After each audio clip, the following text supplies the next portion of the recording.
Breaking news చూస్తున్నాం. గోదావరిలో కాలుష్యానికి కారణమవుతున్న ఆంధ్ర పేపర్ మిల్స్ కు షోకాజ్ నోటీసులు జారీ చేయాలని డిప్యూటీ సీఎం పవన్ కళ్యాణ్ కాలుష్య నియంత్రణ మండలి అధికారులను ఆదేశించారు. ఇటీవల రాజమహేంద్రవరంలో గోదావరి నది కాలుష్యాన్ని క్షేత్రస్థాయిలో పరిశీలించిన పవన్ ఆ రోజు సేకరించిన నమూనాలను ప్రయోగశాలలో పరీక్షించిన తర్వాత వచ్చిన నివేదికలపై రాజమహేంద్రవరం జిల్లా అధికారులతో సమీక్షించారు. నిర్దేశిత పరిమాణం కంటే భారీ స్థాయిలో ప్రమాదకర రసాయనాలు గోదావరిలో కలుస్తున్నట్లు నివేదికలో తేలిందని, ఇంత జరుగుతుంటే అధికారులు ఏం చేస్తున్నారని ప్రశ్నించారు. నెలకోసారి నమూనాలు సేకరిస్తున్నట్లు అధికారులు బదిలిచ్చారు. మరి అలాంటప్పుడు ఇంత కలుషితమవుతుంటే చర్యలు ఎందుకు తీసుకోలేదని అసహనం వ్యక్తం చేశారు. వెంటనే ఆంధ్ర పేపర్ మిల్స్ యాజమాన్యానికి షోకాజ్ నోటీసులు జారీ చేయాలని ఆదేశించారు. పర్యవేక్షణ సరిగా చేయని రాజమహేంద్రవరం కార్పొరేషన్కి కూడా నోటీసులు ఇవ్వాలని కాలుష్య నియంత్రణ మండలి అధికారులకు స్పష్టం చేశారు.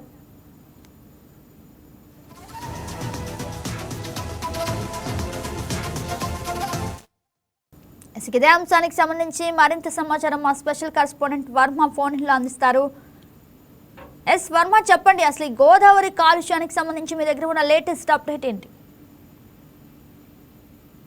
ఏదైతే ఈ రోజు ఉప ముఖ్యమంత్రి పవన్ కళ్యాణ్ గోదావరి నదీ పుష్కరాలకు సంబంధించి ఏర్పాట్లు, గతంలో ఆయన పర్యటన చేసినప్పుడు గోదావరిలో ఉన్నటువంటి కాలుష్య వ్యర్థరహితాల గురించి తన పర్యటనలో గమనించినటువంటి విషయాలన్నిటి మీద మరొకసారి రాబోయే గోదావరి పుష్కరాలకి ఏర్పాట్లు, పనుల్లో నాణ్యత, ఈ అంశాలపై పూర్తిగా కూడా గోదావరి నదికి సంబంధించి ఏదైతే పొల్యూషన్ కంట్రోల్ బోర్డు అధికారులతో, అలాగే పుష్కరాల ఏర్పాట్లకు సంబంధించి అధికారులు, ఇరిగేషన్ అధికారులతోటి సమీక్ష సమావేశం అమరావతి కేంద్రంగా పవన్ కళ్యాణ్ అయితే నిర్వహించడం జరిగింది. గతంలో అంటే గడిచిన నెలలో పవన్ కళ్యాణ్ రాజమండ్రి పర్యటనకు వచ్చిన నేపథ్యంలో పూర్తిగా కూడా గోదావరి నది కాలుష్యంగా మారిపోతుంది. గోదావరికి పూర్తిగా కూడా ఒకవైపు ఆంధ్ర పేపర్ మిల్ వ్యర్థాలని, అలాగే రాజమహేంద్రవరం సిటీకి సంబంధించి పూర్తిగా కూడా ఇంటి నుంచి గృహాల ద్వారా వచ్చేటటువంటి కాలుష్యాన్ని కూడా పూర్తిగా మురుగునీరు అంతా కూడా గోదావరిలోకి శుభ్రం చేయకుండా పూర్తిగా నీటిని డైరెక్ట్ గా అందులో వదిలేస్తున్న నేపథ్యంలో ఆ నీరే త్రాగునీరుగా ఉభయ గోదావరి జిల్లాల ప్రజలు తాగుతూ ఉంటారు. ఒకవైపు వరి పంటల సాగు కూడా దాన్నే వినియోగిస్తున్న నేపథ్యంలో ఇక్కడ గోదావరి పూర్తిగా కూడా అపవిత్రం అయిపోతుంది, కాలుష్యంగా మారిపోయిన నేపథ్యంలో అధికారులపై కూడా ఆయన ఆగ్రహం వ్యక్తం చేసిన పరిస్థితులు ఉన్నాయి. స్వయంగా పొల్యూషన్ కంట్రోల్ బోర్డు చైర్మన్ గా ఉన్నటువంటి శ్రీకృష్ణ కూడా ఆయనపై ఆగ్రహం వ్యక్తం చేసి పూర్తిగా కూడా ఇంత జరుగుతున్న నిమ్మక నీరెత్తినట్లు వ్యవహరిస్తున్నారు, ఎందుకు మీరు ఎంతో దీనిపై ఉదాసీనంగా ఉంటున్నారంటూ కూడా అధికారులపై ఆగ్రహం వ్యక్తం చేశారు.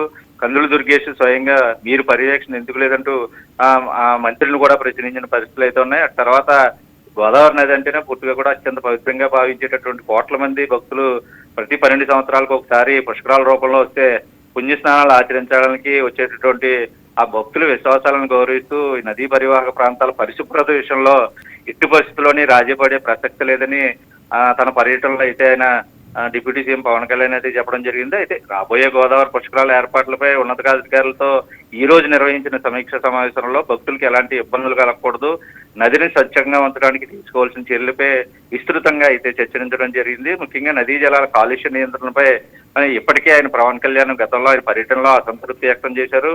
అయితే పవిత్రమైన గోదావరి నదిలోకి మురుగునీరు, అలాగే పరిశ్రమల వ్యర్థాలకు సంబంధించి అవన్నీ పూర్తిగా కలవకుండా ఉండడంలో అధికారులు విఫలమయ్యారని ఆయన మండిపడ్డారు. అయితే నేను నా పర్యటన తర్వాత మళ్ళీ ఇప్పటి గడిచిన వారం రోజుల నుంచి మీరు ఎటువంటి చర్యలు తీసుకున్నారు, ఆంధ్ర పేపర్ మిల్స్ కి షోకాజ్ నోటీసులు, ముఖ్యంగా వ్యర్థ జలాలని శుద్ధి చేసి గోదావరిలో వదలాల్సినటువంటి Andhra paper mills ETP plant పూర్తిగా కూడా నిర్వహణలో ఉందా లేదా, వాళ్ళు ఆ వ్యర్థ జలాలని తమ ఉత్పత్తి ద్వారా వచ్చేటటువంటి వ్యర్థ జలాలని శుద్ధీకరణ చేసి గోదావరిలో వదలాలన్న నిబంధనల్ని పూర్తిగా తొంగలో దొక్కారు, వాటిని వాళ్ళకి నోటీస్ ఇవ్వండి అని చెప్పి కూడా ప్రస్తుతం ఆదేశాలు జారీ చేశారు. ముఖ్యంగా ఏదైతే పర్యావరణ పరిరక్షణకు సంబంధించి, అలాగే నదీ స్వచ్ఛత విషయంలో నిర్లక్ష్యంగా వ్యవహరిస్తే మాత్రం ఇక మీదట సహించేది లేదంటూ కూడా అధికారులను అయితే పవన్ కళ్యాణ్ అయితే ఈ రోజు సమీక్ష సమావేశంలో హెచ్చరించడం జరిగింది. అయితే పర్యావరణానికి ఎటువంటి నియమాలు ఉన్నాయో వాటిని బేఖాతరు చేస్తూ విధుల్లో నిర్లక్ష్యం వహిస్తున్నారంటూ